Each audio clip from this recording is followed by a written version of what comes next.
pré-definidas de um sistema de normas. Então, gente, é como eu já expliquei aqui. Nós temos o id, que são os desejos animalescos, né? Esse id, ele passa por um senso, né, crítico, para que ele venha se exteriorizar, né? Então, eu tenho aquele desejo animalesco de vingança, de raiva, mas se eu tiver uma boa formação e eu tiver ciência do conjunto de normas que regula a sociedade, eu não vou praticar aquela conduta, eu seguro. Tem pessoas que não têm, e aí nós falamos aqui no preço de cada um, evidentemente. Bom, teorias, para terminar as teorias psicossociológicas, nós temos o predomínio dos elementos sociais e situacionais sobre a personalidade. Então aqui eu tenho psicologia e sociologia, lembrando que na anterior eu tinha psicodinâmica e aqui eu tenho a psicologia com a sociologia. Eu vou casar, eu vou unir a parte psicológica com a parte social e situacional sobre a personalidade. Vamos lá então? Vamos falar agora da sociologia criminal. Alguém já deve ter lido sobre sociologia criminal? Alguém já leu sobre isso? Não? Bom, a sociologia criminal do século XIX e XX, por sua vez, busca causas do crime na sociedade. Para a sociologia criminal, a vertente a ser examinada é a influência do meio social para a prática do crime.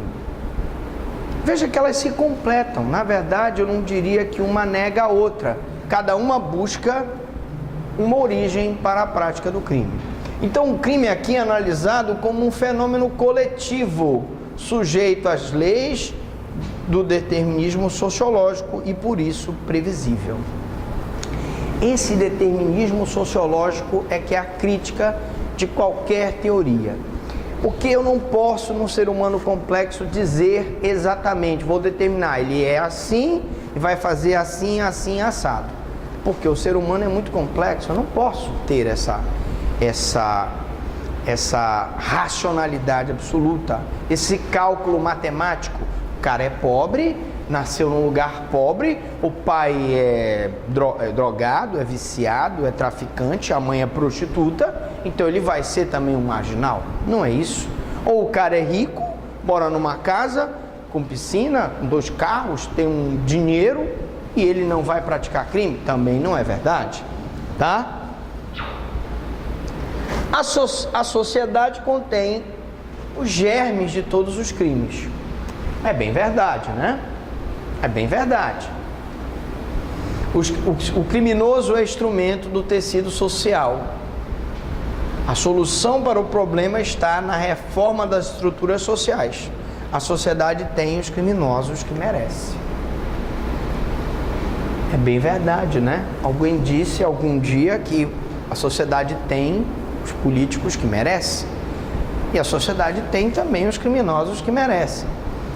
Então, o criminoso é instrumento do tecido social. É a própria sociedade que, quando corrompida, que quando não fornece para aquela pessoa o exercício dos seus direitos fundamentais, que quando não gera para aquela pessoa um estado de bem-estar social, que quando não dá condições para que ele se desenvolva e crie com dignidade os seus familiares, é que ela cria o seu próprio criminoso. Então a sociedade tem o criminoso que merece. Sociologia criminal. Atualmente as teorias que analisam a sociedade criminógena, privilegiando a dimensão causalista na conduta desviada, são denominadas de teorias etiológicas e se subdividem em. Então agora nós vamos pegar a sociologia criminal, vamos dividi-las da seguinte forma. Agora vamos começar a falar das escolas, né? Então, teorias ecológicas ou da desorganização social, que é a escola de Chicago. E aí os expoentes são Robert Park e Ernest Burns. Robert Park e Ernest Burns. O que diz a escola de Chicago? Quem ficou com a escola de Chicago aí? A senhora ficou? Muito bem, é muito interessante o que diz a escola de Chicago. Ela explora a relação entre a organização do espaço urbano e a criminalidade. Mas como, professor? Explique melhor isso aí. É mais ou menos da seguinte forma. O espaço urbano organizado, pavimentado, com eletrificação rural, eletrificação urbana, com limpeza pública, em que haja uma calçada bem feita, um jardim bem feito, as coisas todas bem cortadinhas e aparadas, as casas muito bem pintadas, gera na pessoa um sentimento de bem-estar que evita com que ela venha praticar crime. Ao passo que uma rua esburacada, uma casa mal pintada, um jardim cheio de lixo, mal cortado, as coisas mal feitas, gerariam na pessoa um descompasso, um descompromisso com a ordem daquele lugar, porque aquele lugar representa a desordem. Abandona o paradigma do positivismo criminológico e do delinquente nato de Lombroso para dizer que se você organiza a parte da urbe, onde o ser humano vive, de forma limpa, de forma bem feita, de forma ordenada e planejada, você vai evitar crimes.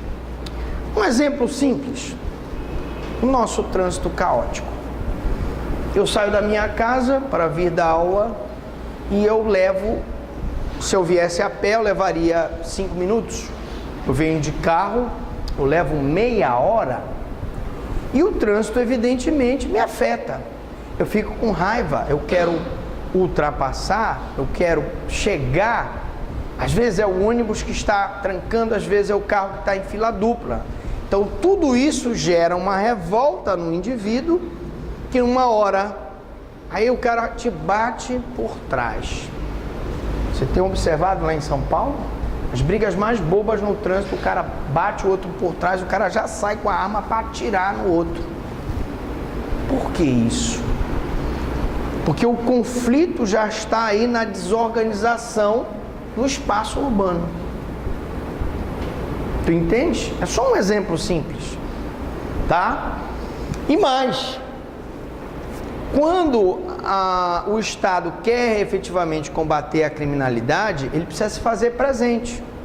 Então o Estado, quando ocupa uma favela e coloca a UPP, nós já conversamos sobre isso, ele precisa melhorar as vias de acesso para que havendo necessidade, a polícia possa entrar.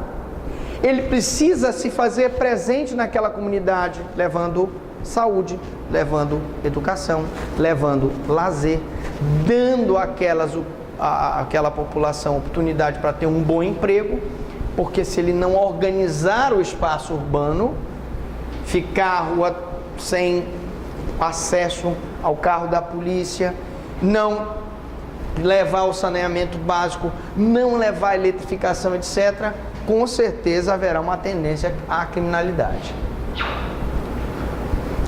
A escola de Chicago analisou as influências que o ambiente, que as cidades podem ter no fenômeno criminal. Encarou o crime como um fenômeno ligado a uma área natural, gueto. Então nós temos a seguinte situação. Vocês sabem que a maioria dos imigrantes que existem na Alemanha são turcos. Não sabiam? Só que os turcos, quando vão para lá, não não adotam a língua alemã, não adotam os costumes alemães. Eles vivem no que a gente chama de gueto. São periferias de cidades alemãs onde eles moram junto com os outros imigrantes turcos. Isso acaba gerando, se eu estou dando o exemplo da Alemanha, mas poderia dar um exemplo da França, em relação aos argelinos, né, aos tunisianos. Poderia dar um exemplo na Inglaterra em relação aos indianos. Poderia dar um exemplo no Canadá em relação aos chineses. E assim poderia dar um exemplo da Noruega em relação aos paquistaneses. E assim eu tenho guetos, locais onde aquela comunidade está morando numa outra, mas ela não se integra, nem por questões culturais, nem por língua, nem por nada. Ah, professor, mas ele não aprende a língua do alemão? Ele aprende para ele ser taxista, poder falar o mínimo possível. Mas dentro da casa dele, ele fala o idioma dele com o filho, ele leva o filho para estudar numa escola que tem o idioma dele, ele quer que o filho frequente a mesquita e não a escola protestante, a igreja protestante do outro país. Mas o que eu quero te dizer é que esse gueto, essa segregação, que é um contrato implícito entre o próprio alemão e o próprio turco que vai para lá, e ele é uma coisa que acontece e que pode gerar um conflito social. O que aconteceu na França é uma explicação para isso. 2 adolescentes que viviam na França, aparentemente se beneficiavam do Estado francês e que fizeram aquele atentado contra aquele jornal, porque eles não se sentem franceses, eles são ali um gueto, são só imigrantes ali. Bom, teorias ecológicas ou a escola de Chicago, a explicação dessa escola em relação ao crime decorre da antinômia mundo urbano, mundo rural. E aí eu queria falar também sobre isso. Eu fui promotor de São Sebastião da Boa Vista durante muitos anos. E eu pegava o barco ali na Estrada Nova e eu via a seguinte situação: quando o município não gera condições para que as pessoas se fixem lá, quer porque lá não tem saúde, se você tiver um problema de saúde, você tem que vir para Belém, quer porque lá eu não tenho, querida, cuidado que eu estou filmando, passe por ali, ok? Obrigado. Quer porque eu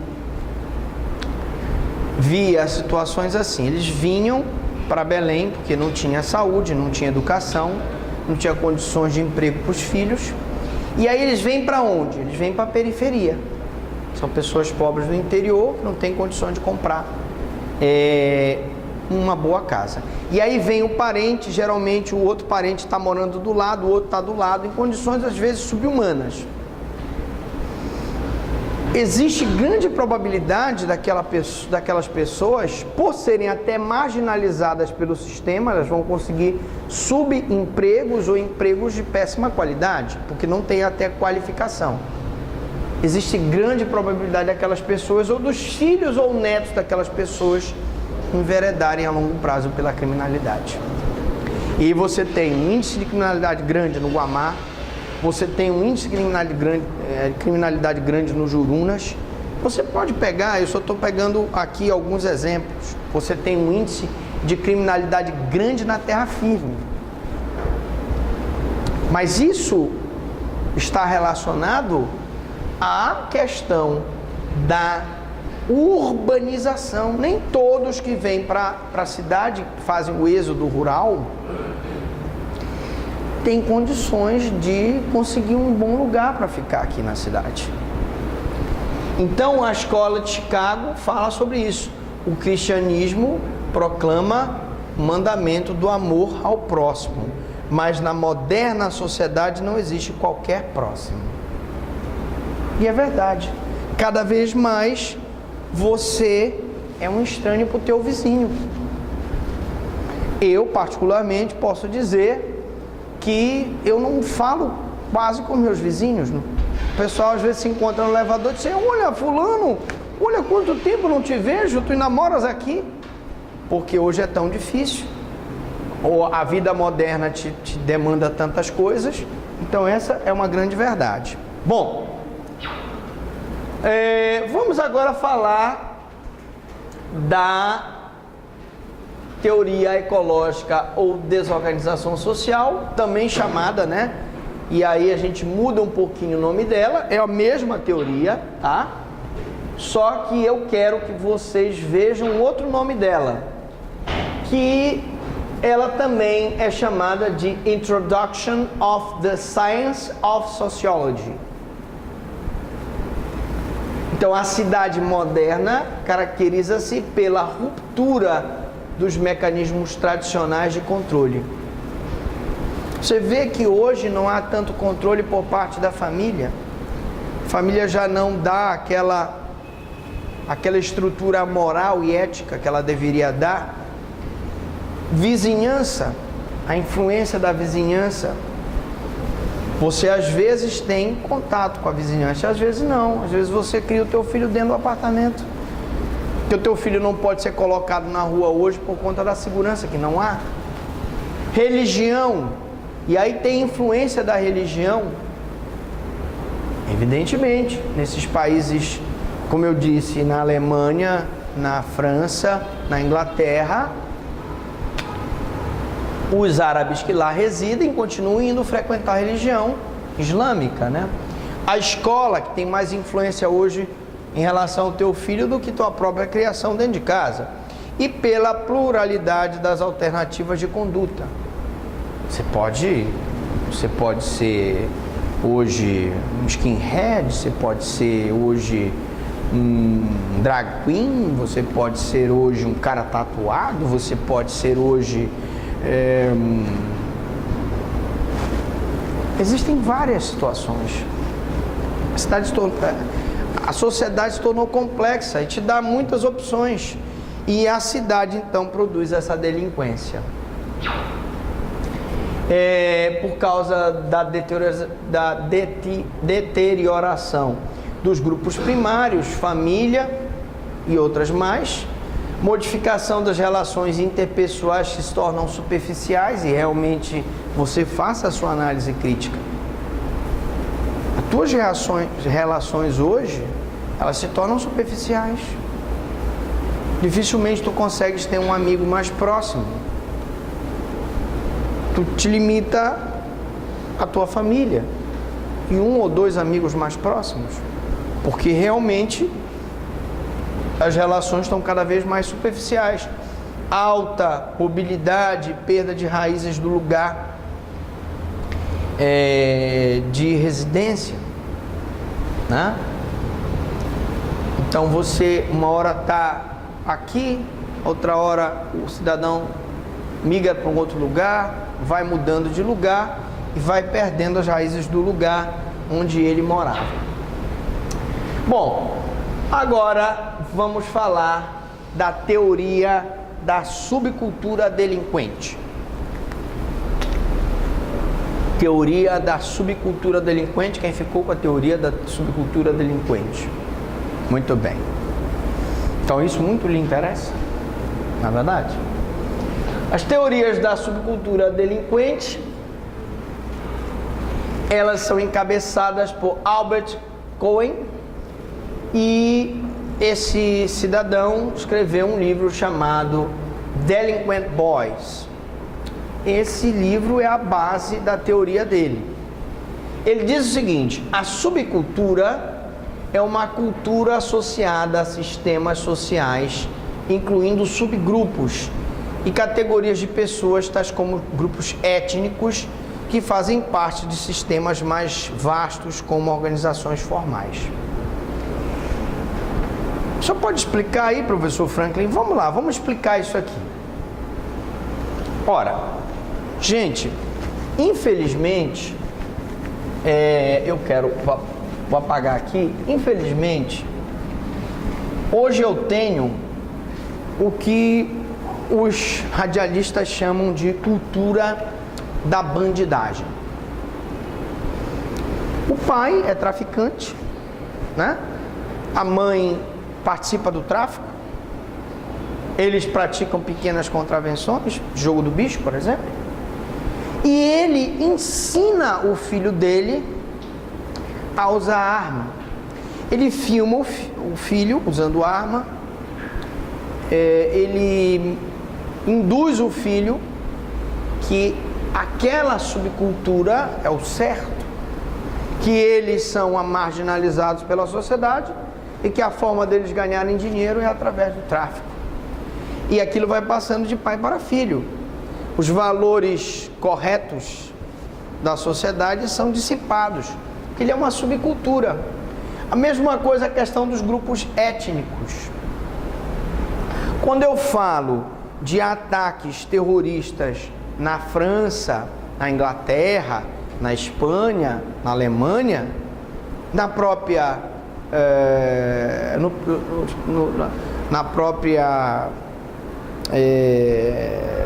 Itália, Estados Unidos, eu quero dizer que esses grupos étnicos, eles estão nesses países, mas não se consideram americanos, não se consideram italianos, não se consideram alemães. Eles se consideram do Islã. Eles se consideram africanos. Eles se consideram sul-americanos, latinos. Os bascos, porque tu tens que fazer uma pequena divisão. Os bascos e o povo basco, na verdade, luta pela independência do País Basco, que é um trechozinho da Espanha, que fica ali em San Sebastián, na Espanha, que é a capital do País Basco, e que supostamente teria uma língua que não está relacionada ao espanhol. Mas é muito pequeno, né? É a mesma coisa a história da Catalunha em relação ao resto da Espanha, Barcelona querendo se tornar independente, e aí a história dos irlandeses. Mas o que eu falo, gente, é de situações realmente de grupos étnicos, porque o basco, ele é do mesmo grupo étnico do pessoal de Madrid, do pessoal da Galícia, do pessoal da Catalunha. São, na verdade, uma nação, Espanha.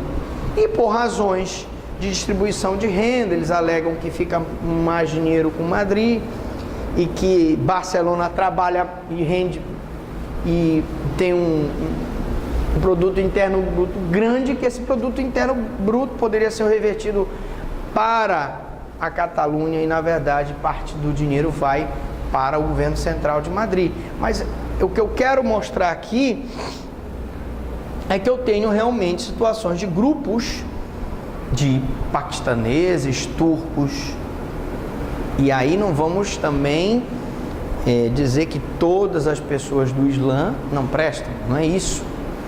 Mas existem aqueles radicais que, infelizmente, por se considerarem fazendo parte de sistemas mais vastos, né, de organizações formais, e você não consegue combater, porque não existe um líder, é uma célula independente. Naquela hora ele pode resolver atacar, explodir uma escola, etc. As Farc é um exemplo, né? As Farc é um exemplo, é um sub-estado dentro do Estado colombiano. Diga. Então são situações de comunidades ou sociedades, e eu posso ter bairros étnicos urbanos, e aí vamos voltar à questão do gueto. Aqueles bairros só tem turco, aqueles bairros só tem paquistanês, aqueles bairros em Paris só tem argelino, aqueles lugares lá em Nova York tem um Chinatown, só tem chinês, variando de indianos em Londres e muçulmanos em Paris, americanos em Hong Kong, que compartilham linguagens, ideias e práticas culturais diferentes. Eles estão no país, moram naquele país, mas a linguagem, a cultura, a religião deles é diferente. Então, o Albert Cohen sustenta 3 ideias no Delinquent Boys, que é o livro dele. O caráter pluralista e atomizado da ordem social. Tenho realmente uma pluralidade de ideias, de culturas, de ideais, e a cobertura normativa da conduta desviada e a semelhança estrutural de comportamento regular e irregular. Por quê? Porque você vai, por exemplo, o que é regular e o que é irregular? Você vai regulamentar, por exemplo, você vai proibir uma menina muçulmana de usar o véu dela na escola francesa? Você acha certo isso? Seria, por exemplo, você proibir que as pessoas aqui tomassem açaí, por exemplo. Já pensou? O cara não vai mais tomar açaí. A senhora toma açaí? Gosta do açaí? A senhora toma? Quem é que não toma açaí? O senhor não toma açaí. Então o senhor está no gueto. Então, né? Muito calórico, né? Mas bom, mas o que eu quero te dizer é que a gente tem os nossos costumes, né? A gente tem os nossos costumes. Tem um círio aí de Nossa Senhora de Nazaré. Muitas pessoas podem achar que é uma festa pagã, aí se proíbe do pessoal comer maniçoba e pato no tucupi no círio. Já pensou? Peraí, mas o que é certo, o que é errado? Muitos defendem, por exemplo, que o indivíduo é livre e poderia usar droga que quisesse, o corpo é dele.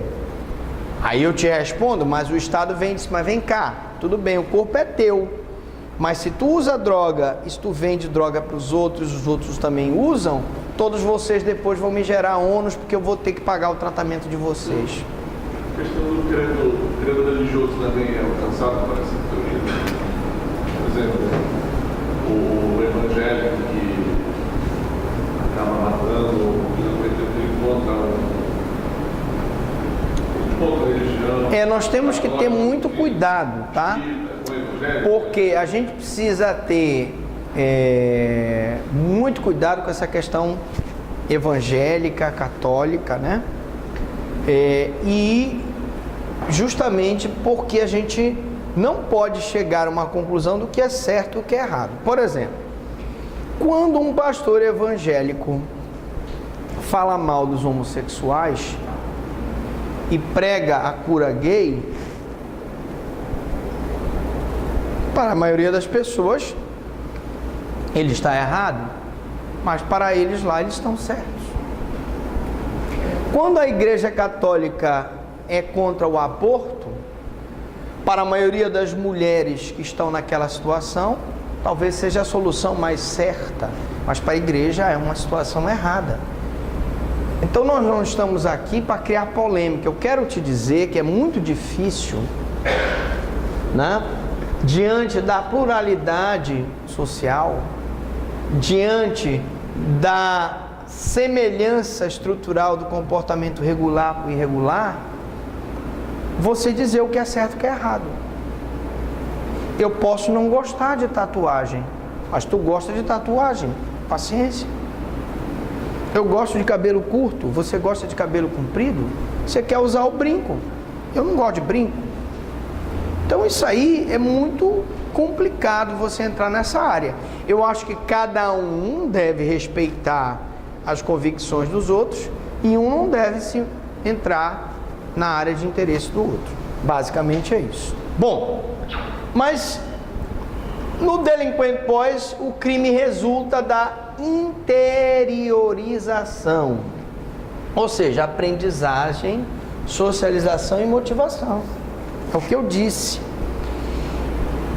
Os garotos delinquentes são aqueles que foram educados e foram socializados e foram motivados e tiveram uma aprendizagem pelo próprio pai em relação àquela delinquência, de um código moral cultural que torna a delinquência imperativa. As teorias da subcultura partem do princípio de que o delinquente são as culturas e não as pessoas. Então eu tenho aqui, gente, a conclusão de que a teoria da subcultura delinquente, né, ela diz que o que é delinquente